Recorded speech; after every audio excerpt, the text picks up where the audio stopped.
Hello everyone, welcome to SB01। আজকে আমরা এসেছি শেঠ বংশীধর জালানের স্মৃতির মন্দির, যেটা রয়েছে হাওড়াতে। সঙ্গে থাকুন, দেখাচ্ছি। অপু জিজ্ঞেস করতে গিয়েছিল পার্কিং কটার সময় খুলবে মন্দিরের গেট। 4টের সময় মন্দিরের গেট খুলবে।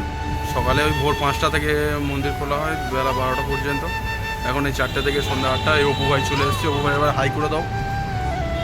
হ্যাঁ, ভাই এসে গেছে। তো চলুন মন্দিরটা খুলুক, ভেতরে ঢুকে আপনাদের দেখাচ্ছি, যতটা পারবো দেখাবো। সঙ্গে থাকুন। মানুষের সমাগমটা দেখুন, ভিড়টা দেখুন একবার।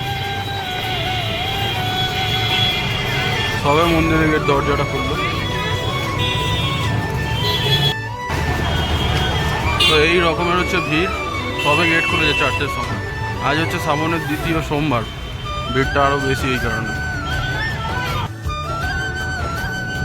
ভেতরে ভালো সুন্দর পার্কিং রয়েছে, অপু ভাই করে দিয়েছে পার্কিং। আর এই হচ্ছে মন্দির।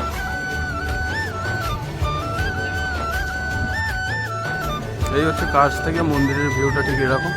ভেতরে ফোন নিয়ে অ্যালাউ আছে কি বলতে পারছি না। আর ওই পেছন দিকে রয়েছে শিব মন্দিরটা।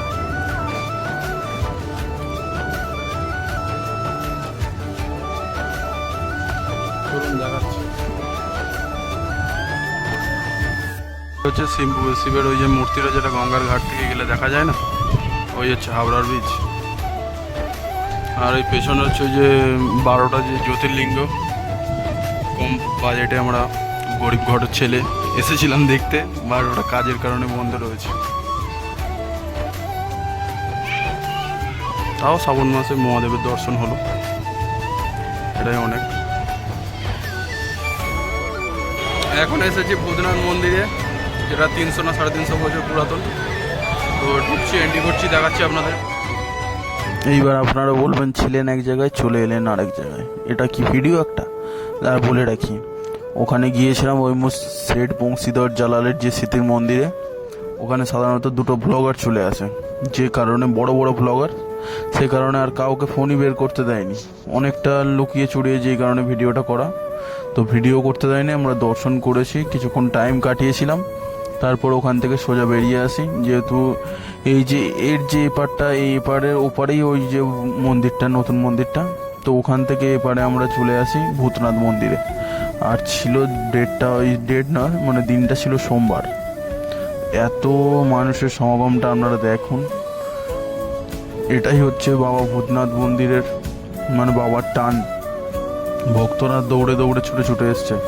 বাঁদিকের লাইনটা পুরো রয়েছে জল ঢালার লাইন, যারা এদিক থেকে যাচ্ছেন, কারণ ওই লাইনটা কম করে 6 থেকে 7 ঘন্টা লাইন দিলে তারপর বাবার মন্দিরে পৌঁছাবেন।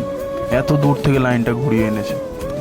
আর এই তো ডান দিক দিয়ে এরকম যে সব দোকানগুলো রয়েছে, এইগুলোতে আপনারা মোটামুটি পুজোর সব সরঞ্জামই পেয়ে যাবেন। যারা পুজো দিতে চাইছেন চলে আসুন। আশা করি বাবার দরবারে একটু লাইন দিলে পুজোটা দিয়ে নিতে পারবেন, ভালো লাগবে। নিজের মনস্কামনা পূরণ হচ্ছে বলেই না মানুষের আসছে এই বাবার জায়গায়। তবে এই যে ভিড় ঠেলে আমরা গিয়েছি সামনের দিকে, গিয়ে বাবার কাছে, বাবাকে বাইরে থেকেই দর্শন নিয়েছি। আর কি বলবো, আমাদের তো ভাগ্য হয়ে ওঠেনি যে লাইন দিয়ে জল ঢালবো, কারণ আমরা জল ঢালার জন্য যাইনি, যদিও আমরা জাস্ট একবার দেখে এলাম যে সত্যি ভূতনাথ মন্দিরে ভিড় হয়, ভক্তদের সমাগম হয়। তো সঙ্গে থাকুন। আর ভয়েস ওভারটা দেওয়ার একটাই কারণ হচ্ছে এত পরিমাণে নয়েস, মানে এত পরিমাণে আওয়াজ আসছিল, সেই কারণেই ভয়েস ওভারটা দেওয়া, আর কিছু না। আর ভিড় তো দেখতে পাচ্ছেন, এই ভিড় ঠেলে আর সেইভাবে কিছু ভিড়ের মধ্যে বলতে পারেনি। তার উপরে ডান দিক দিয়ে ট্রেনের লাইন, তো ট্রেনেরও আওয়াজ হচ্ছে। তো দেখুন, সঙ্গে থাকুন। এই হচ্ছে ভূতনাথ দেবের মন্দির।